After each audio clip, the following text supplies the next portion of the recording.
বিশ্ব জ্বালানি বাজারে নতুন করে অস্থিরতার আশঙ্কা তৈরি হয়েছে, কারণ সংযুক্ত আরব আমিরাত হঠাৎ করে বিশ্বের প্রভাবশালী তেল উৎপাদনকারী জোট ওপেক ও ওপেক প্লাস থেকে নিজেদের সরিয়ে নেওয়ার ঘোষণা দিয়েছে। মঙ্গলবার এই তথ্য প্রকাশ্যে আসে, যা জোটটির নেতৃত্ব দানকারী সৌদি আরবের জন্য বড় ধাক্কা হিসেবে দেখা হচ্ছে। এই সিদ্ধান্ত এমন এক সময়ে এলো যখন বিশ্বজুড়ে তেলের বাজার অস্থির আর মধ্যপ্রাচ্যে বিশেষ করে ইরানকে ঘিরে সংঘাত পরিস্থিতি আরও জটিল হয়ে উঠেছে।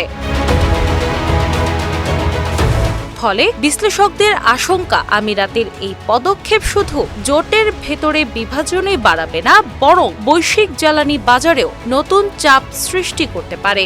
দীর্ঘদিন ধরে ওপেক ও ওপেক প্লাসের সদস্য দেশগুলো নানা মতবিরোধ সত্ত্বেও একটি অভিন্ন অবস্থান বজায় রেখে এসেছে, কিন্তু আমিরাতের এই সরে দাঁড়ানো সেই ঐক্যে ফাটল ধরার ইঙ্গিত দিচ্ছে। এতে করে ভবিষ্যতে তেল উৎপাদন নীতি ও মূল্য নিয়ন্ত্রণের ক্ষেত্রে জোটটির কার্যকারিতা দুর্বল হয়ে পড়তে পারে।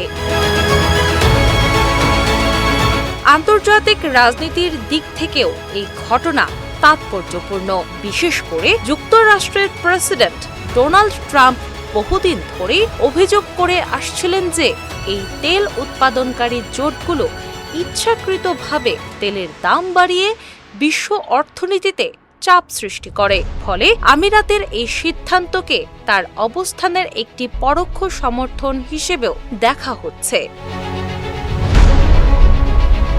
আনোয়ার গার্গাসের মতে, লজিস্টিক সহযোগিতা থাকলেও রাজনৈতিক ও সামরিক সমর্থনের জায়গায় বড় ঘাটতি রয়েছে, যা আঞ্চলিক ঐক্যের দুর্বলতাকে স্পষ্ট করে।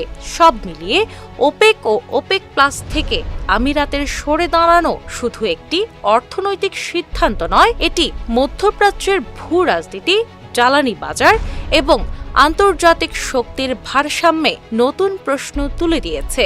এখন দেখার বিষয় এই সিদ্ধান্তের প্রভাব কতটা গভীর হয় এবং ভবিষ্যতে অন্যান্য দেশও একই পথে হাঁটে কিনা।